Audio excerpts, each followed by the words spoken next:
fazer infinitamente mais, pedimos ou sonhamos, Pai, porque nesse momento nós abrimos o nosso coração para receber a Tua palavra. Eu peço, Senhor, que ela não volte para o Senhor vazia, mas que ela faça aqui no nosso meio homens e mulheres de Deus, obreiros e obreiras, que não tem nada do que se envergonhar, que manejem bem a espada do Espírito. Eu quero declarar que a minha dependência, ela é 100% no Senhor e do Senhor. Por isso convém que o Senhor cresça e que eu diminua, Pai. Muito obrigado pelo privilégio que é seguir em nome de Jesus. Bom dia a todos, a paz do Senhor. Que Deus possa falar ao nosso coração através da palavra dele. Então, o tema é Apocalipse, o final dos tempos e a volta de Jesus. Se você ainda não tem nos acompanhado, no meu canal, tem os outros vídeos, né, sobre esse mesmo tema, é uma sequência, né? Mas se você pegar agora também, você consegue assimilar muitas coisas que vão acontecer.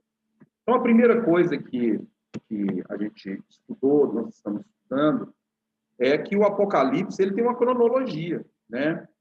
E essa cronologia eu tenho que ter ela escrita para mim poder ver como que vai acontecer as coisas, né? Não tem como eu caminhar pelo Apocalipse sem uma linha do tempo. Então, eu tenho algo aqui, ó, que antecede o Apocalipse, né? Seria um prelúdio.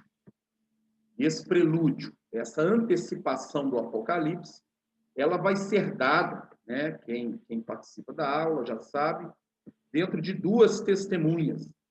Ou seja, essas duas testemunhas são a igreja e Israel. Eu não vou falar de novo, né? Porque quem já tem acompanhado sabe que Deus trabalha com dois povos. Um é o povo judeu, que é testemunha, sempre foi testemunha, é o povo da Bíblia, para eles veio o Messias. E o outro é a igreja, né, do qual Deus comprou, né, para Jesus Cristo. E nós fazemos parte, então, de uma dessas testemunhas, né? O povo de Israel, eu quero dizer que eles não reconhecem Jesus, porque em Romanos 11:8 diz que Deus cegou o entendimento. E nós estudamos que Deus cegou esse entendimento, para que a igreja fosse enxertada em Israel. Ou seja, a 69ª semana de Daniel parou a contagem.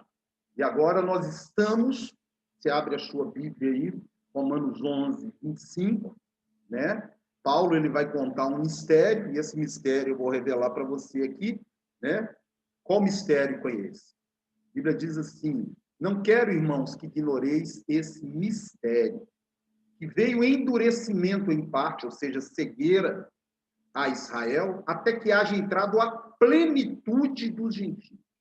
Nós estamos na época dos gentios.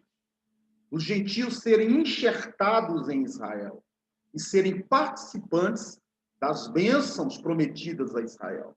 Quer dizer que o Messias veio para Israel, Jesus falou, a Bíblia diz que ele veio para os seus, mas os seus não receberam.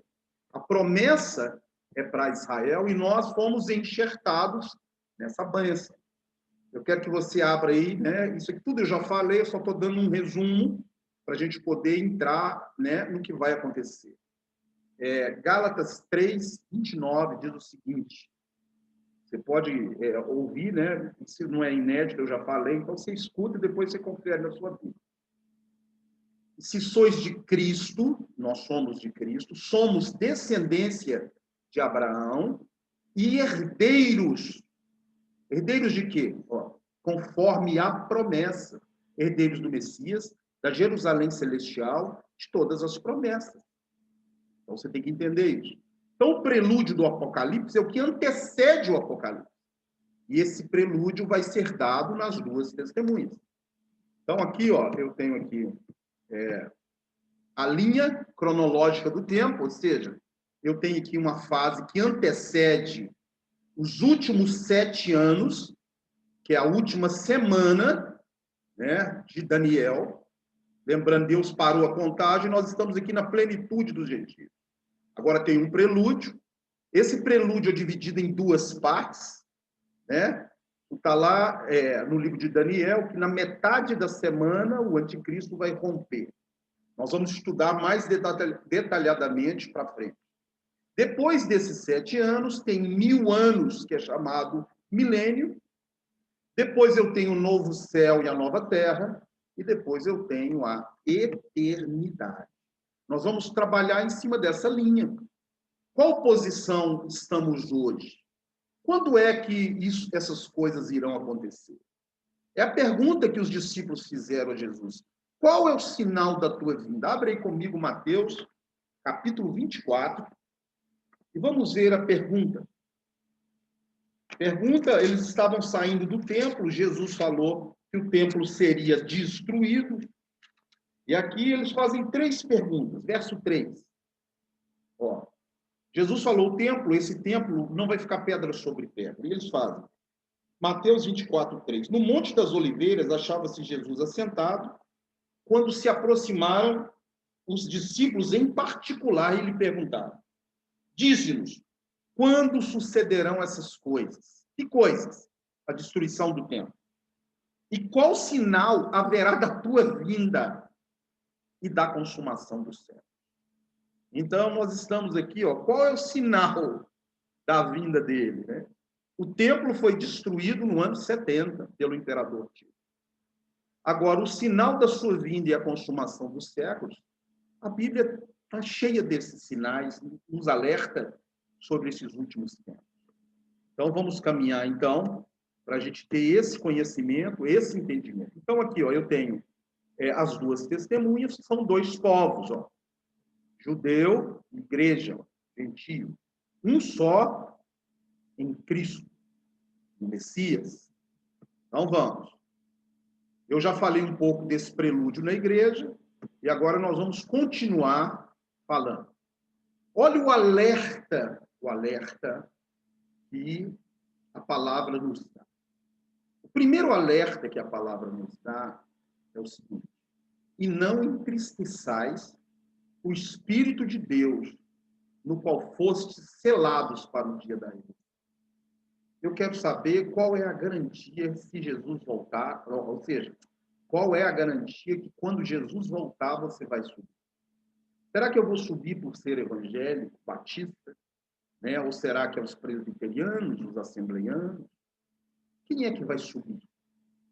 Ó, é aquele que tiver o selo. E o selo é o Espírito. Então, Deus, ele nos dá um alerta. Não entristeçam o Espírito. Quando Jesus enviar os seus anjos para recolher a sua igreja, o seu povo, a Bíblia diz que eu tenho que estar selado. Marcado, selado. Essa é a garantia, primeiro, que eu sou filho de Deus. Segundo, que eu vou subir. Ó, então, vamos abrir, ver o detalhe do Espírito, porque isso é muito importante. Abre comigo a palavra de Deus em Romanos, capítulo 8. Você abre aí agora em Romanos, capítulo 8, verso 14. Em Romanos 8, 14, 15, diz o seguinte: porque todos os que são guiados pelo Espírito de Deus são filhos de Deus. Continua.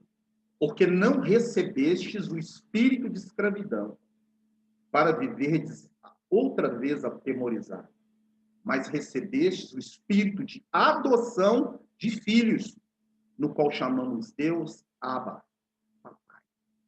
Então, nós temos que ter esse entendimento. A garantia não é porque eu sou bom demais, a garantia não é porque eu sou evangélico. Eu sou evangélico, congrego na Igreja Batista, mas isso não me garante nada.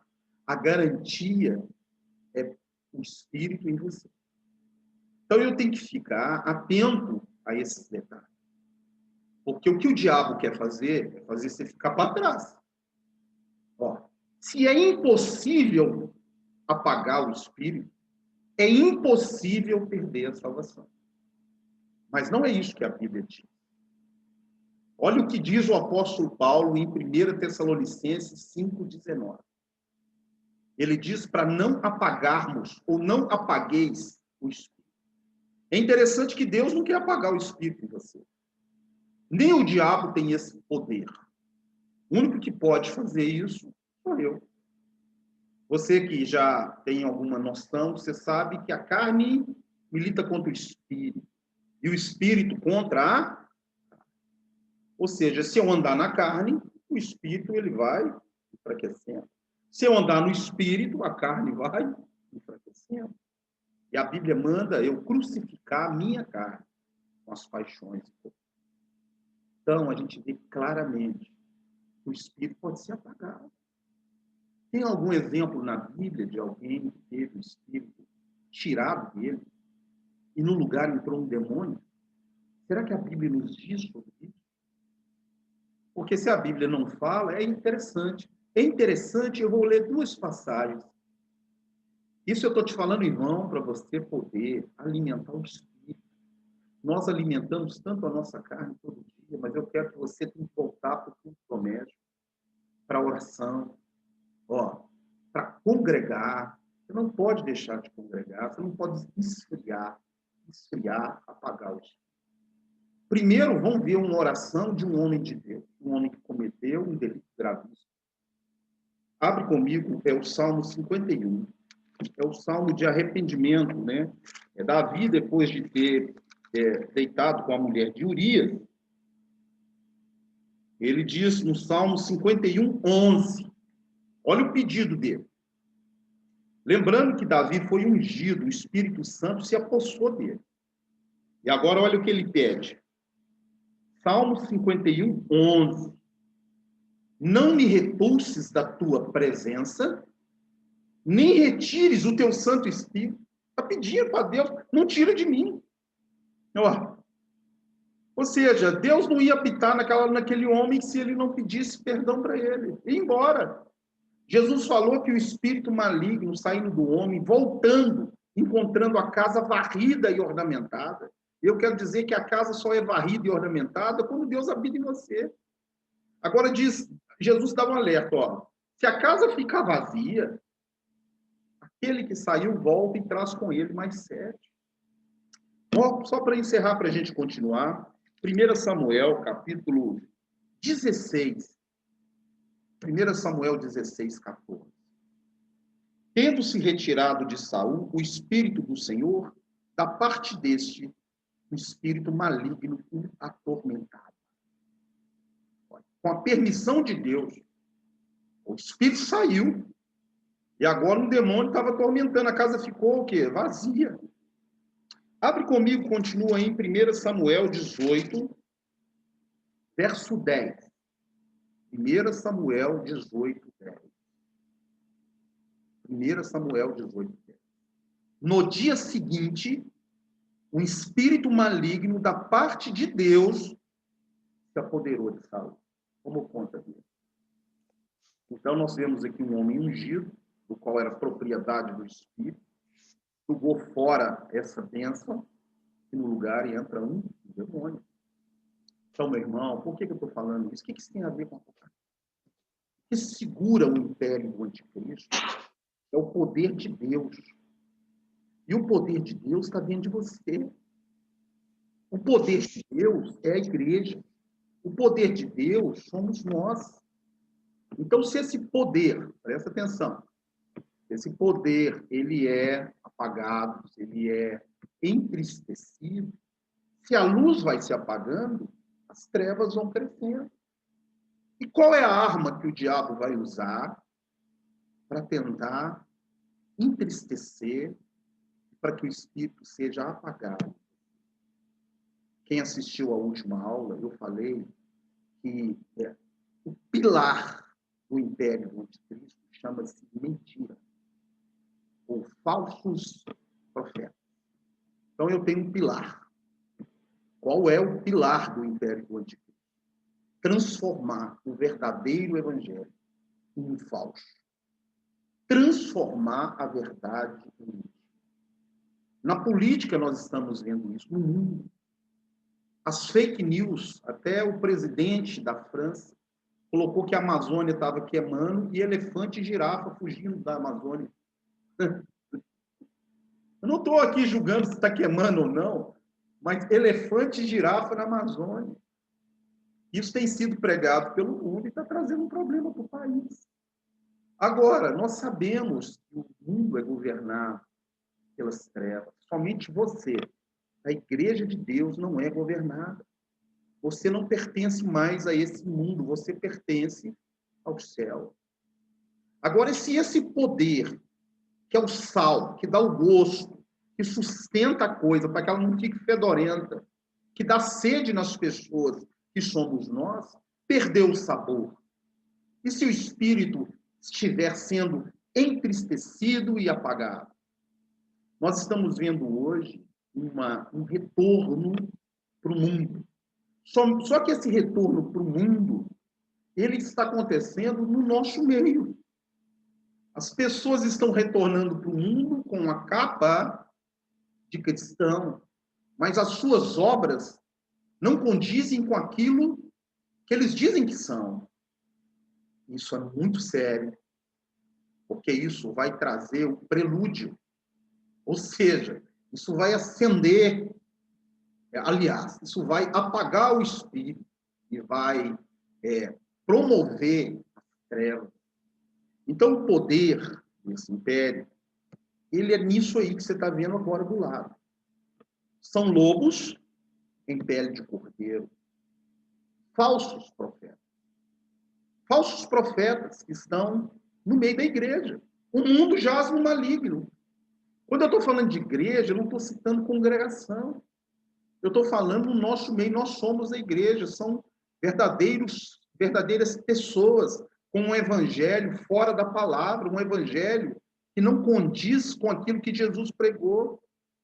Vou te dar um exemplo. Hoje, cristão acha que não tem que renunciar nada. Gente me pergunta, pastor, eu estou querendo beber uma bebida alcoólica. A Bíblia proíbe? A Bíblia não te proíbe de nada.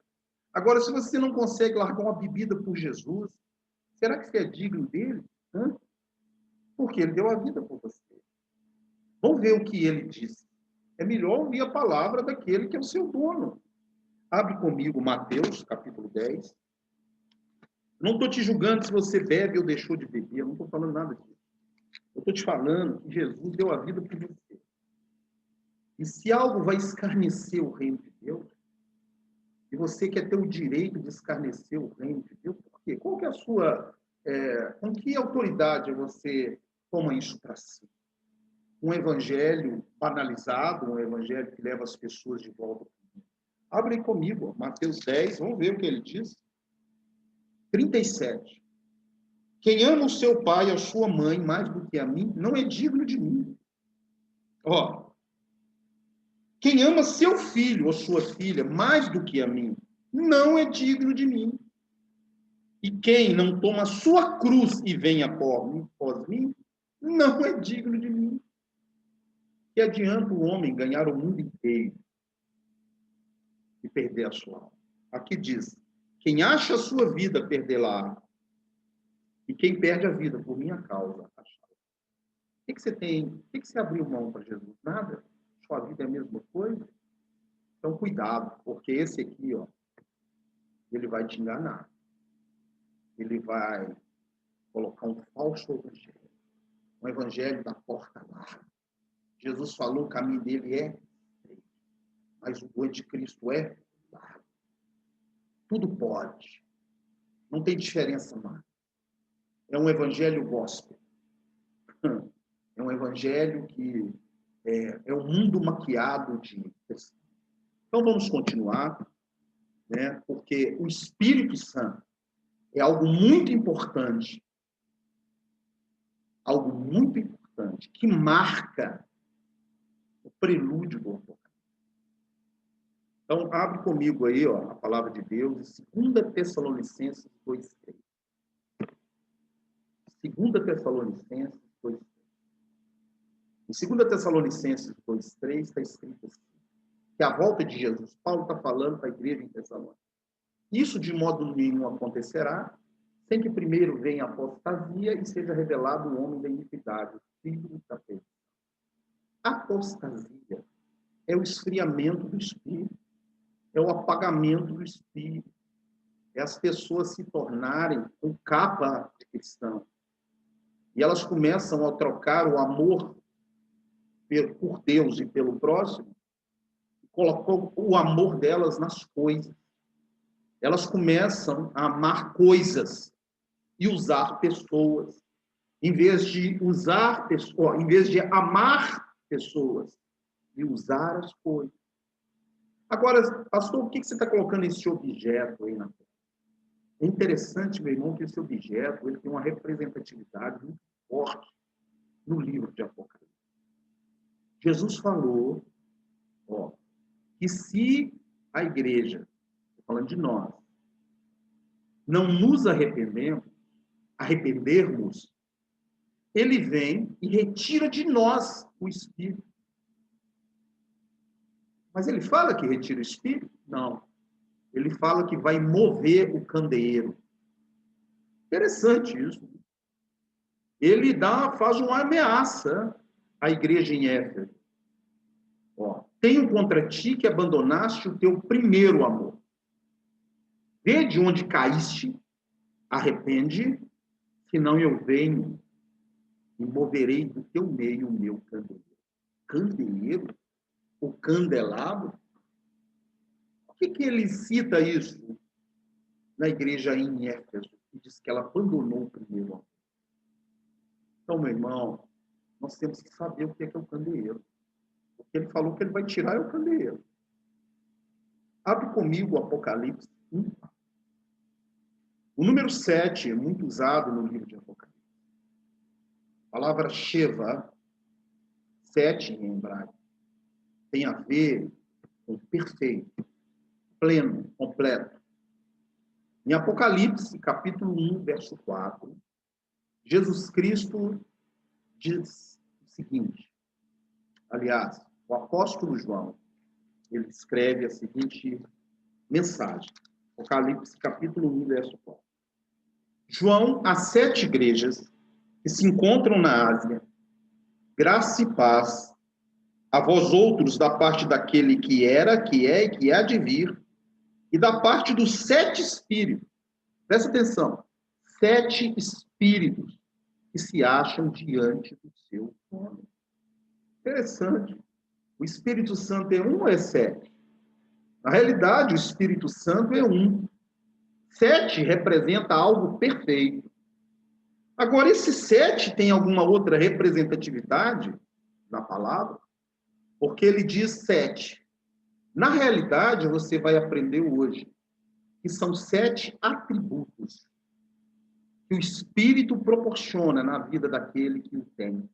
Eu não estou falando do fruto, estou falando atributos que um homem e uma mulher de Deus vai ter quando ela tem o Espírito. Nós sabemos que o fruto do Espírito, que é como uma mexerica, ou seja, a mexerica é um fruto, mas tem vários gomos. Em Gálatas diz que o fruto do Espírito, amor, paz, longanimidade, temperança, domínio próprio, mansidão, bondade, alegria. Então, vai citando ali os gomos da mexerica. Agora, atributo é outra coisa. Você fala, pastor, o Espírito Santo na Bíblia, ele é relatado. E quando Jesus foi batizado, eu quero que você abra, vamos ver algo interessante. Eu estou te colocando um objeto na tela. Jesus falou que moveria esse objeto da igreja se a igreja não mudasse. Quando eu falo igreja, meu irmão, você tem que lembrar que eu e você, nós somos a igreja de Deus. Então, o que acontece? Abre comigo o Evangelho de Lucas e vamos ver o batismo de Jesus. No batismo de Jesus, Lucas capítulo 3, verso 21. Lucas 23, 21. Lucas 3, 21. Diz o seguinte: e aconteceu que ao ser todo o povo batizado, também foi Jesus.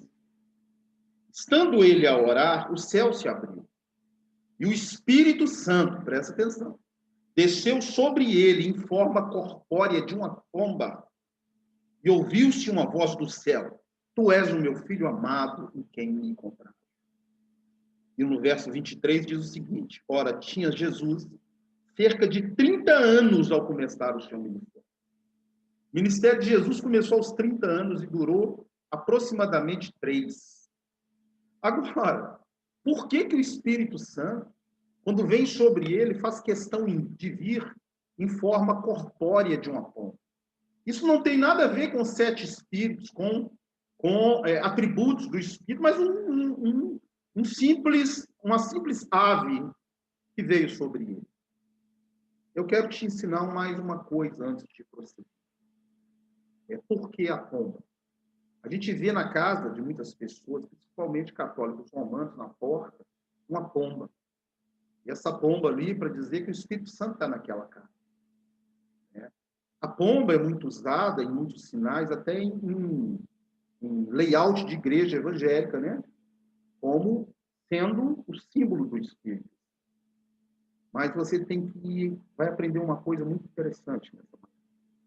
A primeira coisa que você tem que aprender é em qual outro lugar da Bíblia que mostra uma pomba muito interessante. Infelizmente, meu tempo é curto, né? E eu peço a você que depois você leia a história de Noé.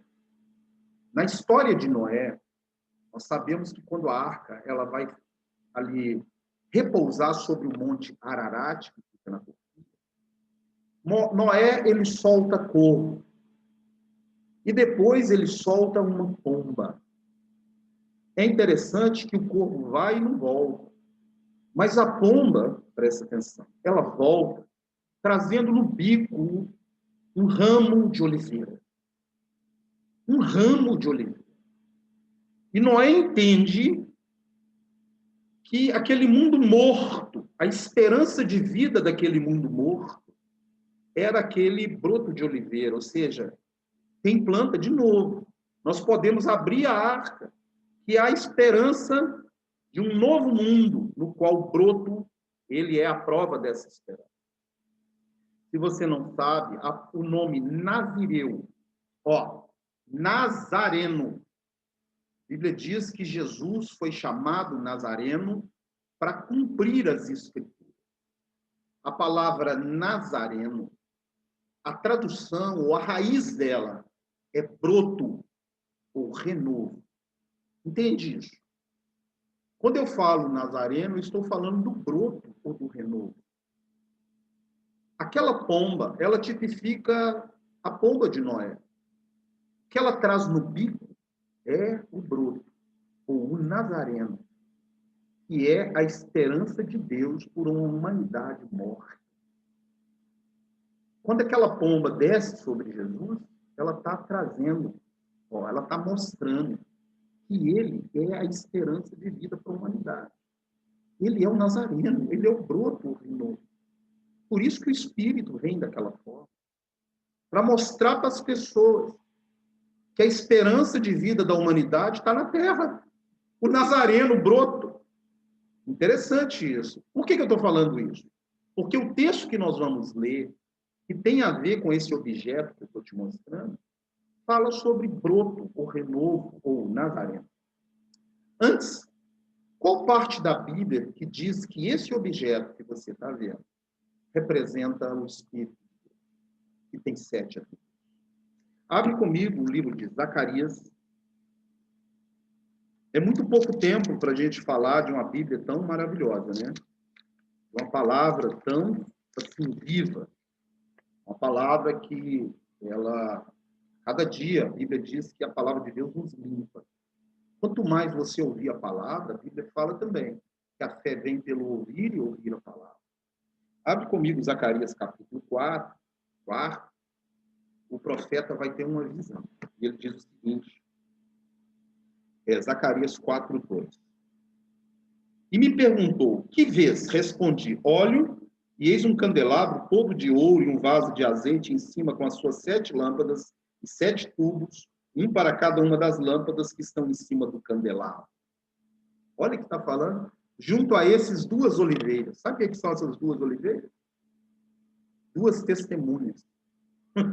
Igreja e judeu. Está junto do candelabro, 2 testemunhas. Nós já estudamos isso. Mas aqui diz o seguinte, verso 6. O anjo vai falar para ele o que representa isso. Prosseguiu ele e me disse, essa é a palavra do Senhor a Zorobabel. Não por força nem por poder, mas pelo meu espírito, diz o Senhor. O objeto representa o espírito. Meu espírito, diz o Senhor. Um candelabro de 7 pontas. A visão do profeta. Meu espírito, diz o Senhor. Será que há alguma passagem da Bíblia que fala sobre quais são esses 7 espíritos? Abre comigo Isaías, capítulo 11. Lembrando para você, o Espírito Santo é um, mas tem 7 atributos. Tá certo? Então, abre comigo Isaías 11, verso 1, e vamos ler o 1 e o 2. Ó, Isaías 11, 1 e 2 diz o seguinte: do tronco de Jessé sairá um rebento, e das suas raízes um renovo. O que é o renovo mesmo? O broto? Nazareno. Repousará sobre ele o Espírito do Senhor, o Espírito de sabedoria e de entendimento, o Espírito de conselho e fortaleza, o Espírito de conhecimento e temor do Senhor. 7. Olha que interessante. Está falando que do tronco de Jessé. Você sabe quem é Jessé? Jessé é o pai do rei Davi. Diz que sairá um nazareno. Ó. E sobre esse nazareno, broto ou renovo, repousará 7 atributos. Ou seja, a perfeição do Espírito de Deus estará nele. Olha que coisa. Será que há alguma parte da Bíblia que diz que Jesus Cristo tem alguma coisa a ver? Jesus Cristo tem alguma coisa a ver com Davi? Porque o livro de Mateus, capítulo 1, verso 1, começa falando da seguinte forma: esta é a genealogia de Jesus Cristo, filho de Davi, filho de Abraão. Questão de colocar Davi, por quê? Agora você está vendo um objeto da descendência do rei Davi, vem o Nazareno. Abre comigo o Salmo 139, verso 11. Se você nunca viu Deus jurar, você vai ver agora. Abre comigo. Salmo 139, 11. Salmo 139.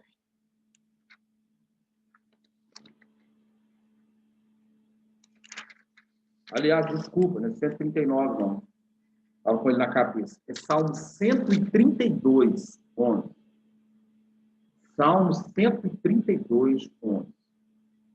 O Senhor jurou a Davi, com firme juramento, e dele não se arredará. Um rebento da tua carne farei subir para o teu trono. Ó. Um descendente vai subir para o trono. Se os teus filhos guardarem a minha aliança e o meu testemunho, ó, que eu lhes ensinar, também os seus filhos se assentarão para sempre, sobre o trono de Israel. Presta atenção, Jesus é o descendente de Davi, prometido.